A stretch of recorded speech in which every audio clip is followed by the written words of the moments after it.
Assalamualaikum warahmatullahi wabarakatuh. Bismillahirrahmanirrahim. Alhamdulillahi rabbil alamin, hamdal hamidin, hamdal mustaghfirin. Assalatu wassalamu ala asyrafil anbiya'i wal mursalin, Sayyidina wa habibina wa qurrati a'yunina Muhammadin wa ala alihi wa sahbihi ajma'in. Ashhadu an la ilaha illallah wahdahu la syarika lah, wa ashhadu anna Muhammadan abduhu wa rasuluhu la nabiyya wa la rasula ba'dah. Fallahumma inna amsayna fi ni'matin wa afiyatin wa sitrin, fa'atimma alayna ni'mataka wa afiyataka wa sitraka fid dunya wal akhirah. Allahumma amin. Alim ulama, cerdik pandai, tokoh masyarakat, orang tua kami, besar tak disebut gelar, kecil tak dihimbau nama, umumnya hadirin hadirat, tamu-tamu Allah, sidang jamaah fardu maghrib yang dimuliakan oleh Allah subhanahu wa ta'ala. Alhamdulillahi rabbil alamin. Kita bersyukur kepada Allah pada malam yang penuh berkah ini. Allah masih mengumpulkan kita di tempat terbaik di muka bumi dalam rangka beramal dan beribadah kepadanya. Mudah-mudahan apa yang kita amalkan kepada Allah Ta'ala di malam yang berbahagia ini, kelak di akhirat nanti menjadi pemberat timbangan kebaikan kita. Amin ya rabbal alamin. Salawat dan salam tak lupa kita hadiahkan kepada Nabi kita Muhammad sallallahu alaihi wasallam. Allahumma salli wa sallim ala sayyidina Muhammadin wa ala alihi wa sahbihi ajma'in. Bapak Ibu hadirin hadirat yang dimuliakan oleh Allah Ta'ala, pada malam ini kita ingin membahas satu hadis yang pernah disampaikan oleh Nabi kita Muhammad sallallahu alaihi wasallam, yang mana hadis ini diinformasikan oleh sahabat yang bernama Abu Hurairah. Apa kata Abu Hurairah? Qala Rasulullah sallallahu alaihi wasallam, telah bersabda Nabi kita Muhammad sallallahu alaihi wasallam, la taqumus sa'atu hatta yuqbadal ilmu. Tidak akan terjadi hari kiamat itu, kata Nabi, sampai yuqbadal ilmu. Ilmu akan diangkat oleh Allah Ta'ala.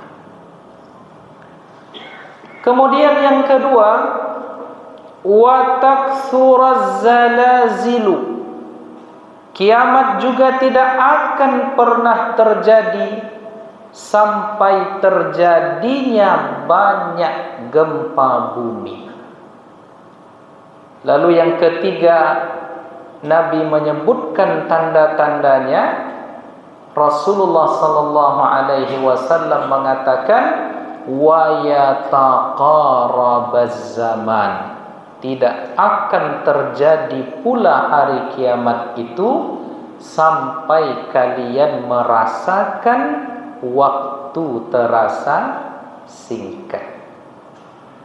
Lalu tidak cukup dengan yang tiga ini, ditambah lagi oleh Nabi dengan syarat yang keempat, wa taksural fitanu, bahwa di akhir zaman tidak akan terjadi hari kiamat sampai akan terjadi banyak fitnah. Lalu yang kelima, yang terakhir dalam hadis ini Nabi mengatakan wa yaksural harju, dan akan terjadi banyak al-harju. Lalu karena kata-kata al-harju ini jarang diucapkan oleh orang Arab, lalu para sahabat bertanya kepada Rasulullah, "Ya Rasulullah, wa mal harju?" Apa yang dimaksud dengan harju itu ya Rasulullah? Lalu Nabi mengatakan al-qatlu, al-qatlu. Yang dimaksud dengan al-harju itu adalah pembunuhan. Jadi Bapak Ibu yang dimuliakan oleh Allah Ta'ala, dari hadis ini Nabi mengatakan ada setidaknya 5 tanda akhir zaman. Coba ulang balik ibu-ibu. Yang pertama, kan lalu po kaji baru 1 menit yang lalu. Yang pertama, ilmu akan diangkat oleh Allah. Lalu yang kedua, banyak terjadi gempa bumi. Lalu akan kalian rasakan waktu cepat berlalu. Lalu fitnah akan merajalela. Lalu pembunuhan akan semakin banyak. 5 itu Bapak Ibu yang dimuliakan oleh Allah.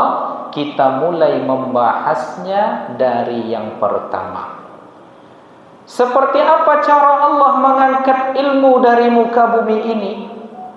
Apakah di akhir zaman itu Allah Ta'ala akan membuat semua manusia bodoh?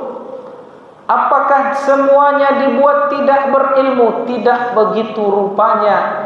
Di dalam hadis lain dikatakan oleh Nabi sebagai penafsir dari hadis ini, bahwa ternyata Allah tidak akan mengangkat ilmu sekaligus, tetapi Allah mengangkat ilmu dari dunia ini dengan mewafatkan para ulama. Sehingga ketika para ulama ini sudah banyak diwafatkan oleh Allah Ta'ala, hatta la yubqi aliman, sampai tidak ada lagi, hampir dikatakan habis orang-orang yang berilmu. Sehingga apa? Sehingga manusia kala itu mengangkat orang-orang bodoh, orang-orang yang tak tahu, orang-orang yang tak faham menjadi ikutan. Nah, sehingga ketika orang yang tak mengerti ini menjadi ikutan, maka dia nanti akan berfatwa tanpa dasar ilmu. Lalu setelah fatwa ini keluar, diikuti oleh orang ramai, dan ternyata yang diikuti itu sesat, dan yang mengikuti juga sesat. Nah, oleh karenanya Bapak Ibu, pada hari ini para alim ulama kita sudah mulai banyak wafat. Kemudian semangat belajar masyarakat juga sudah mulai turun. Maka oleh karenanya pada kondisi seperti ini, kita mesti mengistiqamahkan diri mencari majelis-majelis ilmu yang insya Allah dari majelis ilmu itu akan terbimbing pemahaman, akan menjadi baik amalan kita. Karena pada hari ini Bapak Ibu, ya, fitnah di akhir zaman itu, selain ilmu ini hilang, selain para ulama banyak yang sudah wafat, sekarang itu fenomena yang terjadi, banyak orang yang tak berilmu tampil muncul ke permukaan. Kemudian pada saat yang sama, orang yang mendapatkan informasi sepotong berani berkomentar. Nah, itulah kondisi setidaknya pada hari ini yang kita dapati. Oke, ulama masih banyak, ilmu masih ada, tetapi turunannya dua hal ini. Apa? Yang pertama, orang-orang yang tidak layak berbicara tentang masalah agama, ia berbicara tentang masalah agama. Lalu yang kedua, orang yang mendapatkan informasi sepotong tetapi sudah berani berbicara. Nah, ini contoh. Sebelum maghrib tadi ada kawan saya yang kirim ke WA group. Ada pula yang berpendapat mencium mushaf setelah baca Al-Quran itu bid'ah.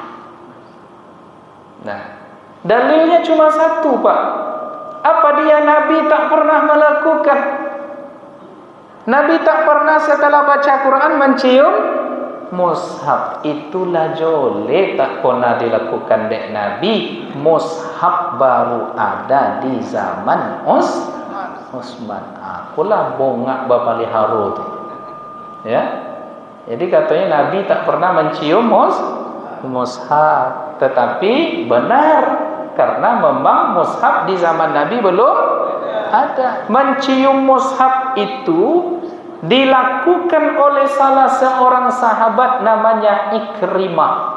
Sahabat Nabi ini setiap kali membaca Al-Quran, dia cium mushaf itu, lalu dia peluk dan dia katakan, Kitabu Rabbi, Kitabu Rabbi. Ini adalah kitab Rabbku, ini adalah kitab Tuhanku. Dialah sahabat Nabi yang pertama yang mencium mushaf. Nah, berarti ini kawan, ini orang mendapatkan informasi yang sepotong tetapi sudah berani berbicara.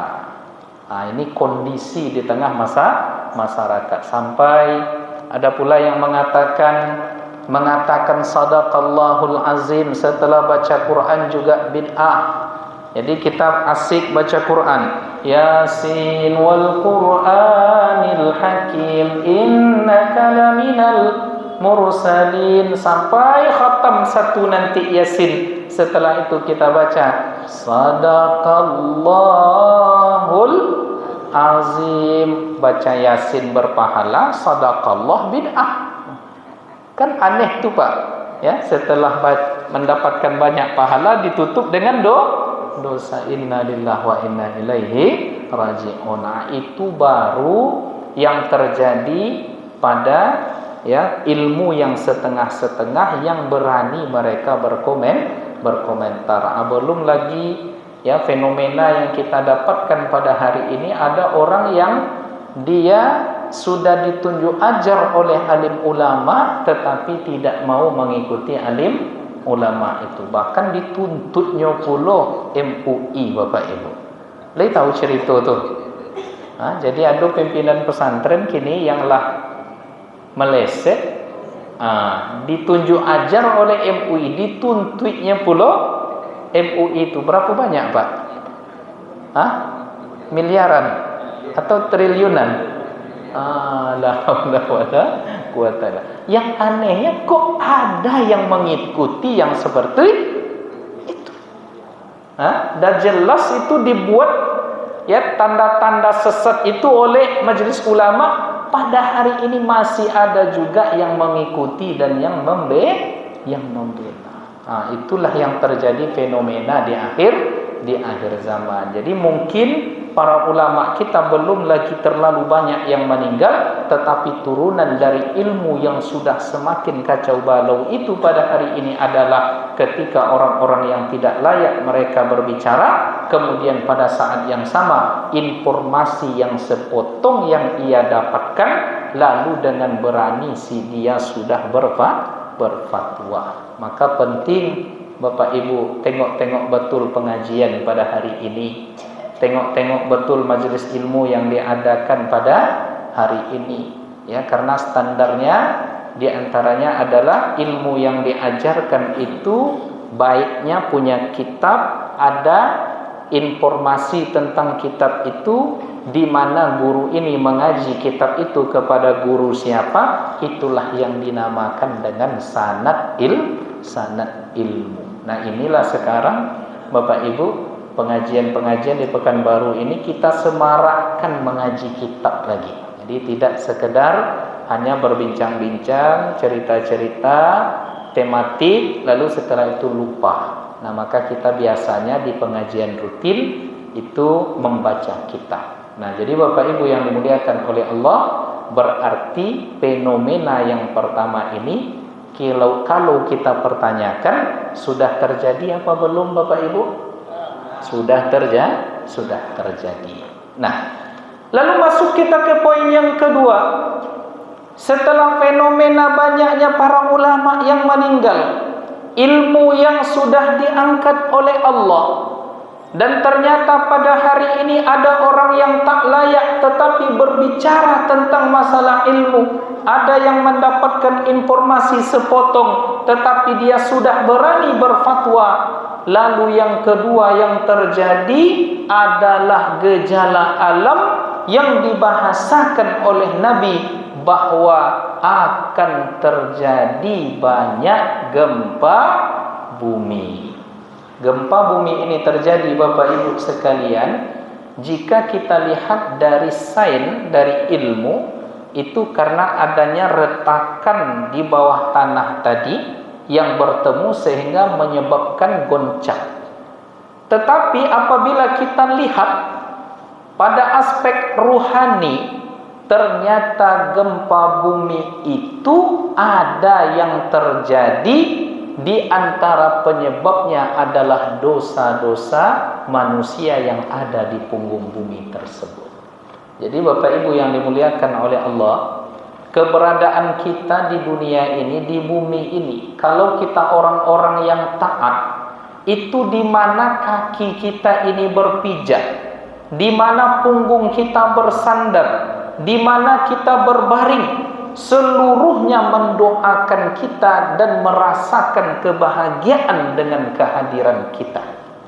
Makanya di dalam Al-Quran dikatakan, ketika ada orang-orang yang soleh itu meninggal, orang-orang yang tidak baik itu maksudnya meninggal, fama bakat alaihimus sama, maka langit tidak menangis karena dia pergi.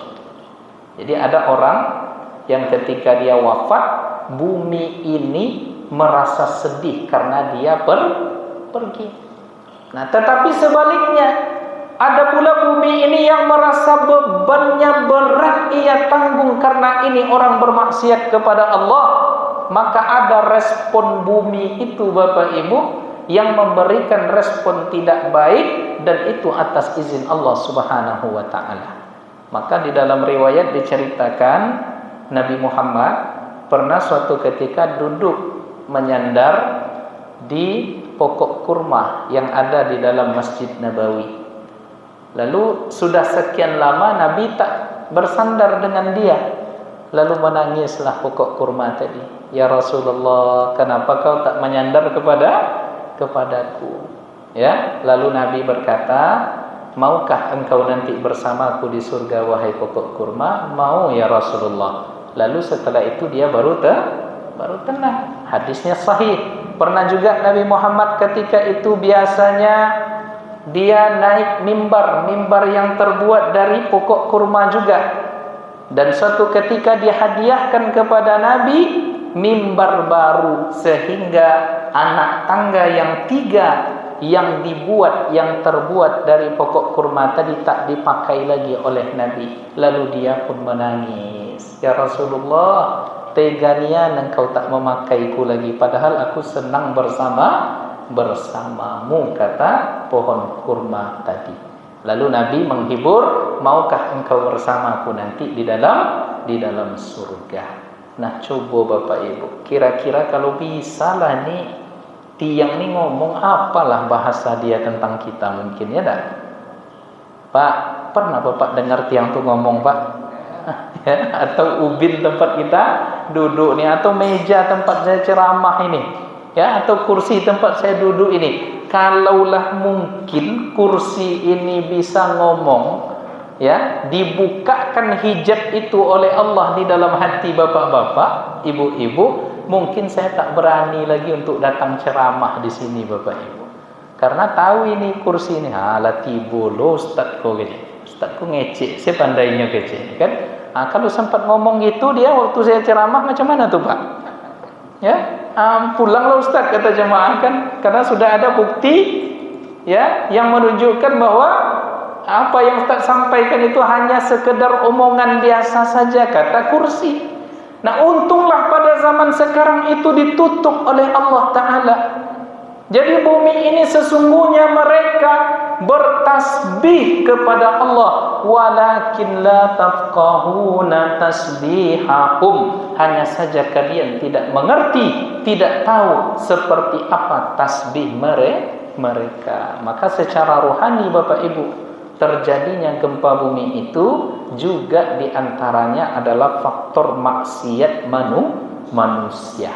Makanya suatu ketika dulu di saat terjadi gempa bumi di Madinah, Umar bin Khattab lagi duduk seperti duduknya kita bermajlis di dalam Masjid Nabawi, bergoyang. Pada saat itu ditepuk tanah itu oleh Abu Bakar. Kata Abu Bakar, ya ardus kuni, wahai tanah, wahai bumi, tenanglah, karena yang ada di atas engkau ini sekarang adalah Abu Bakar, Umar, Utsman, Ali, dan para sahabat Nabi yang mulia. Seketika itu juga Bapak Ibu sekalian berhenti gempa bumi. Maka nanti PR kita setelah ini, kalau terjadi gempa bumi, coba masing-masing menepuknya nanti, entah di rumah, entah di mana, lalu katakan, tenanglah wahai bumi.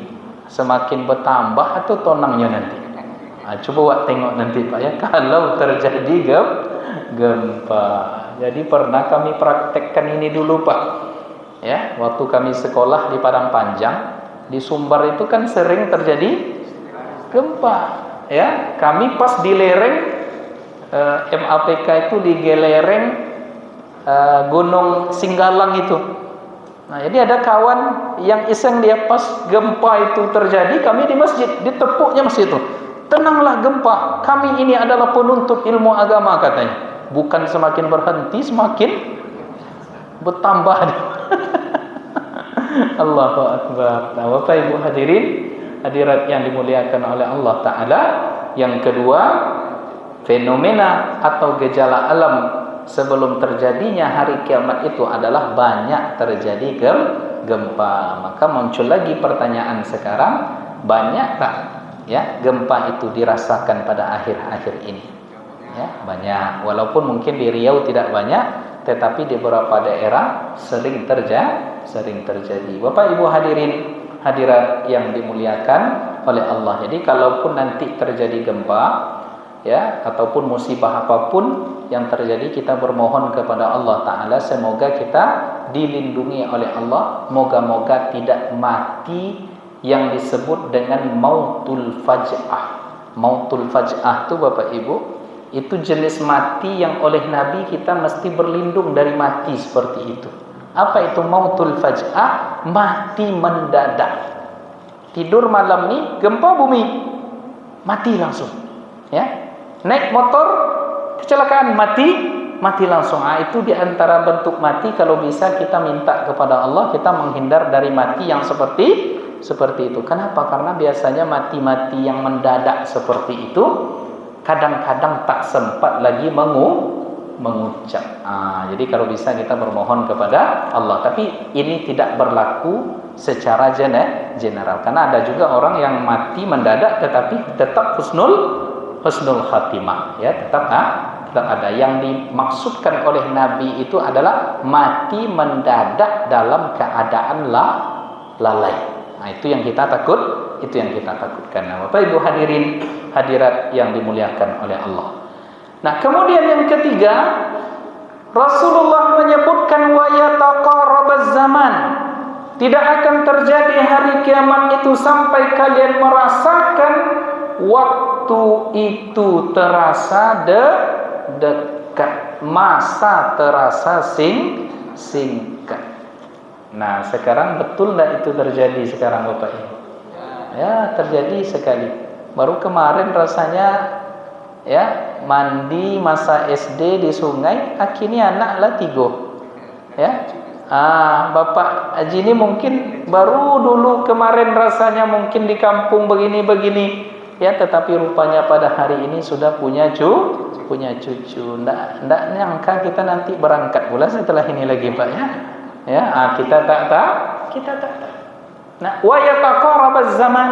Nah, lalu para ulama menguraikan makna wa yataqarabaz zaman ini setidaknya dua penafsiran. Penafsiran yang pertama, taqarubuz zaman itu maksudnya adalah taqillu barakatuh. Maka di akhir zaman itu nanti akan kita rasakan keberkahan waktu ini akan hilang. Ya. Apa maksud keberkahan waktu itu sedikit dan hilang? Kita punya waktu 12 jam. Tetapi tak menghasilkan amal apa-apa. Tetapi pada saat yang sama, orang yang diberikan waktu 12 jam ternyata bisa memperbuat sesuatu. Itu tandanya berarti kita sudah mulai hilang keberkahan waktu. Nah, ini yang kita mintakan kepada Allah supaya jangan sampai terjadi yang seperti ini. Doa yang hendaknya harus kita ucapkan, Allahumma inni as'aluka salahas sa'at. Ya Allah, berikanlah kepada kami kebaikan-kebaikan waktu, wa barakatan fil awqat, dan keberkahan di dalam waktu. Nah, jadi oleh karenanya Bapak Ibu, penafsiran yang pertama mengatakan waktu yang singkat itu maknanya adalah keberkahan waktu itu hilang. Nah, penafsiran yang kedua, para ulama mengatakan yang dimaksud dengan taqarubuz zaman, hilangnya, dekatnya, sebentarnya waktu itu memang dikatakan oleh para ulama maknanya adalah memang waktu itu yang terasa berputar dengan cepat. Kenapa? Karena ada hadis lain yang mengatakan akan datang zaman di mana kalian akan merasakan 1 tahun bagaikan 1 bulan, 1 bulan bagaikan 1 pekan, 1 pekan bagaikan 1 hari, dan 1 hari yang kalian lewati itu, kata Nabi, itu saking cepatnya berlalu adalah bagaikan kalian membakar dedaunan yang kering. Jadi daun kering itu kalau kita bakar, itu biasanya dilahap oleh api dengan begitu cepat. Begitulah 1 hari yang kalian rasakan, kata Nabi. Nah, sekarang sudah terasa enggak itu Bapak Ibu? Sudah. Ya, kalau saya rasanya dulu waktu SD menanti dari hari Ahad ke Ahad berikutnya lama. Kini Pak, tidak terasa. Besok pagilah hari Rabu. Setelah itu Kamis. Setelah Kamis Jumat. Baru kemarin rasanya Jumat. Begitulah. Kita tidak terasa. Maka perasaan kita yang tidak merasa waktu itu berlalu begitu cepat, maka ada di antara umat Nabi Muhammad ini nanti, kata Nabi, saking cepatnya berlalu waktu ini, baru ia sadar waktu itu habis setelah dia mati. Jadi pas mati itu baru dia sadar. Ya, pas mati baru dia sadar. Maka ada sebuah ungkapan yang disampaikan oleh para ulama, an-nasumatu, manusia ini banyak yang sebenarnya pada hari ini walaupun mereka hidup tetapi mereka mati. Wa iza matu intabahu, ketika saat mati itu datang barulah mereka sadar. Jadi pas setelah nyawa dicabut tuh Bapak Ibu, ya, barulah saat itu roh kita itu melihat jasad kita itu sudah berselimutkan kain putih, ya, barulah roh kita itu sadar dia ketika jasad kita itu dimandikan, rupanya sudah mati. Sampailah jasad itu nanti Bapak Ibu dibawa dan dikuburkan, lalu dengan kudrat izin kuasa Allah Ta'ala dikembalikan sementara ruh itu ke jasad demi untuk menjawab pertanyaan mungkar dan nakir. Cuma itu kembali ruh ke jasad di alam kubur itu sudah pakai undang-undang alam barzah, bukan lagi pakai undang-undang kehidupan dunia. Jadi memang Imam Ibnu Hajar mengatakan ruhnya dititipkan kembali ke fisik, ya, ibarat dikasih baterai lagi. Cuma ulama berbeda pendapat, apakah menghidupkan seluruh tubuh ataukah sebahagian. Ada yang mengatakan seluruh tubuh aktif lagi untuk menjawab mungkar dan nakir. Ada yang mengatakan hanya dari perut ke atas. Tapi itu tak penting. Yang penting bisa menjawab pertanyaan mungkar dan nakir. Kira-kira bisa nanti itu dijawab tuh, Bu? Bu. Oh, Bu, lah siap dengan pertanyaan tuh. Takut nampak kalau lah cerita mati, kau memang takut aja bawaannya, Bu, ya. Tapi kita tidak takut mati, cuma yang kita risaukan ada apa nanti setelah mati itu. Nah, Bapak Ibu hadirat yang dimuliakan oleh Allah, barulah terasa di akhir zaman ini waktu yang terasa singkat. Nah, kemudian yang keempat disampaikan lagi oleh Nabi kita, wa taksural fitanu, tidak akan terjadi hari kiamat itu sampai nanti akan terjadi banyak fitnah. Nah, sekarang fitnah di sini apa maknanya?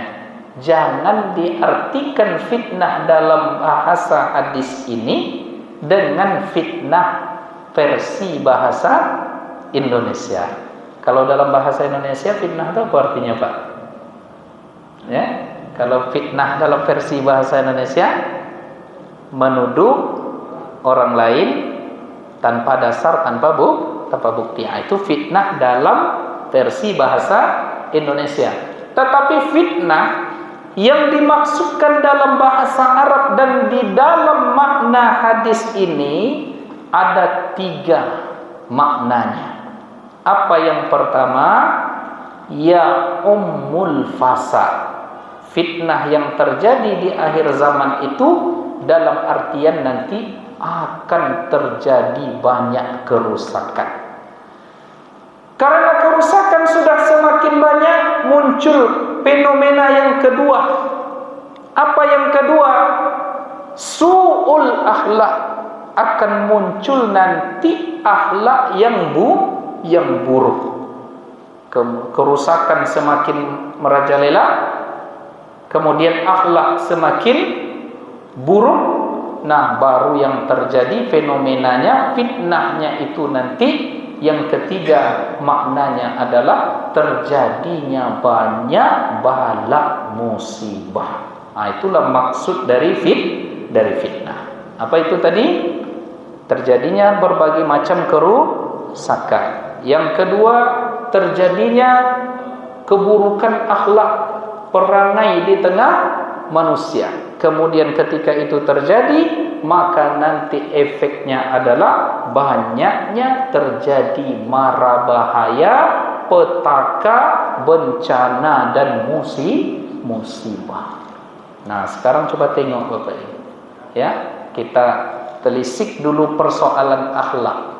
Beberapa waktu yang lalu ditemukan ada anak SMA yang sekitar 150 orang lebih di Pekanbaru ini tergabung di grup WA yang isinya LGBT.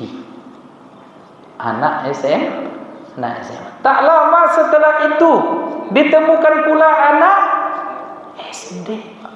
Anak SD sekarang bergabung di grup WA yang isinya video gambar seputar LGBT. Temonong apa nampaknya? Apa LGBT itu, Ustaz? Bapak Ibu tahulah LGBT itu. L itu lesbian, perempuan suka sama perempuan. Gay itu gay, laki-laki suka sama laki-laki. Perangai umat Nabi Lut. LGB, B tadi biseksual, maaf cakap, laki-laki jadi, perempuan juga jadi. Ini yang terjadi pada hari ini. Kemudian transgender, laki-laki mau ubah diri jadi perempuan, perempuan nak berubah pula jadi laki-laki. Innalillahi wa inna ilaihi raji'un. Itu fenomena pada hari ini yang kita temukan. Dapat berita dari psikolog Eli Risman itu di salah satu di Sijunjung di Sumatera Barat, anak SD party. Anak SD party. Party itu apa istilahnya itu Bapak Ibu? Pesta, ya pesta perzinahan. Innalillah. Anak SD. Awak SD itu dulu yang awak tahu apanya Pak? Kalau saya di kampung zaman SD itu yang tahunya menyeberang sungai, ya, mengembala kerbau, cari rumput, main ke hutan. Itu yang kita tahu. Sekarang pada hari ini begitu yang terjadi. Nah, maka Bapak Ibu yang dimuliakan oleh Allah, ya, terjadinya banyak kerusakan. Dan bahkan Bapak Ibu, kok cerita awak aja kok Bapak Ibu, ya, terjadi di sebuah daerah, ya, dia zahirnya nampak sebagai seorang ustaz, ya, dia mengajar, dia ceramah, dia aktif di kegiatan dakwah, kemana-mana pakai peci, pakai jubah. Rupanya tertangkap tahun lalu dia pedofil. Atau pedofil Pak, ya, pedofil itu dia suka sesama jenis, tetapi sesama jenis yang dia suka ini khusus hanya anak-anak. Kalau yang dah dewasa tak suka dia. Dia sukanya ke anak-anak yang sesama jenis dengan dia. Itu yang kalau bahasa Melayu yang dipelasahnya Pak. Akhirnya banyak korban, dan korban ini mengaku kepada orang tuanya mencari, dapat saksi, dapat bukti, dilaporkan. Akhirnya ditangkap. Tidak masuk akal rasanya tuh Pak. Ya, ustaz mengaji hafal Quran, ya, ternyata punya penyakit.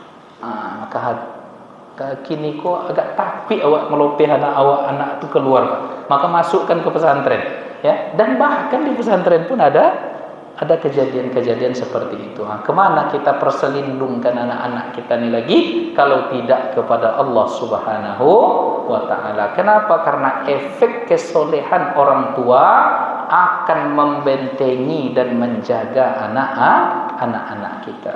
Maka kita semakin solehkan diri kita Bapak Ibu, maka insya Allah nanti anak-anak kita dijaga oleh Allah. Jadi ada sedikit cerita, anaknya ini disekolahkan di sebuah sekolah menghafal Al-Quran. Anak-anak lain bertungkus lumus menghafal, dia tak ada menghafal Pak. Bukanya masa dikit langsung hafal. Lalu gurunya heran, ini anak ini jarang menghafal tapi hafalannya kuat. Maka kata gurunya, ini pasti ini ada sesuatu yang spesial di orang tuanya. Maka dipanggil orang tuanya, Pak, Bu, ini anak ibu nih, kalau kecerdasan biasa, ya, banyak IQ-nya setelah dites kata gurunya lebih tinggi dari anak ibu ini, anak bapak ini. Tetapi kalau menghafal Quran dia yang paling cepat, dia yang paling banyak. Orang murajaah dia tak murajaah tapi lancar. Apa amal bapak ibu sehingga anak bisa seperti ini? Bapak ibunya tadi tak mau mengaku Pak. Oh, tidak ada, kami tak punya amal apa-apa. Akhirnya semakin payah diminta mengaku. Gurunya tadi mengatakan, ya kalau nak mau bapak ibu mengaku saya DO anak bapak nih katanya. Akhirnya mengakulah bapak ibunya nih. Saya, kata bapak, kata ibunya, sejak masukkan anak ke pesantren ini tak pernah tinggal puasa Senin Kamis. Dan saya niatkan dengan puasa Senin Kamis itu Allah mudahkan perjalanan belajar menghafal Quran anak saya di pesantren. Ternyata makbul, ternyata manjur. Jadi ketaatan orang tua memberikan efek kebaikan terhadap anak. Maka Bapak Ibu yang dimuliakan oleh Allah, tak kemana-mana kaji gini kok sampai lo ke cerita, ya, orang tua puasa. Tapi insya Allah Bapak Ibu, ya, inilah yang dimaksud dengan fitnah. Keburukan semakin banyak terjadi, kemudian setelah itu akhlak yang semakin buruk, kemudian musibah yang bertubi-tubi. Lalu yang terakhir kata Nabi, kalian akan merasakan menemukan fenomena akan banyak terjadi pembunuhan itu di akhir zaman. Tidak lagi mempertimbangkan persaudaraan, tidak lagi mempertimbangkan ajaran agama, tidak lagi mempertimbangkan keseganan. Orang bisa mati di akhir zaman itu karena pembunuhan disebabkan persoalan-persoalan yang remeh. Nah, coba tengok Bapak Ibu, entah beberapa tahun yang lalu, gara-gara nonton bola mati. Nah, di stadion apa namanya? Kanjuruhan apa namanya? Ratusan orang mati gara-gara. Atau kan mahal atau murah nyawa dulu? Ya, nampak sekali nyawa tu saat itu murah. Iyalah kalau matinya husnul khatimah, kok matinya tengangu dalam keadaan tak menutup aurat. Ya, nampak videonya pada itu. Innalillahi wa inna ilaihi raji'un. Terjadi pula ya di di Rahul, ibu kota Rahul apa namanya Pak? Pasir Pengarayan. Beberapa tahun yang lalu, entah 4, 5, 6 tahun yang lalu, ada seorang cucu yang sudah sakau karena narkoba. Dimintanya uang ke neneknya untuk beli narkoba itu. Tak mau neneknya, diambilnya parang bu, dipancungnya neneknya. Ini yang terjadi di akhir zaman. Orang mati karena hal sepele, orang membunuh karena hal remeh. Tengoklah begal-begal itu sekarang, ya. Padahal yang diambil tak seberapa, tapi nyawa melayang. Maka Bapak Ibu yang dimuliakan oleh Allah Ta'ala, apa yang harus kita lakukan di tengah fenomena seperti itu? Setidaknya 2 yang diajarkan oleh Nabi. Yang pertama istiqamah dan sabar, lalu yang kedua memperbanyak amal. Itulah yang menyelamatkan kita, keluarga kita, karib kerabat kita, anak cucu kita nanti dari fitnah yang terjadi di akhir zaman ini. Itulah barangkali kaji yang bisa kami sampaikan dari hadis Nabi yang diriwayatkan oleh Al-Imam Al-Bukhari yang bersumber dari Abu Hurairah. Mudah-mudahan bisa jadi pelajaran kepada kita dan kita diberikan oleh Allah kesabaran dan istiqamah, dan diberikan pula oleh Allah Subhanahu wa taala kesadaran untuk memperbanyak amal kita di akhir zaman ini. Fa'tabiru ya ulil albab la'allakum turhamun. Mohon maaf atas segala hilaf dan kesalahan. Wassalamualaikum warahmatullahi wabarakatuh.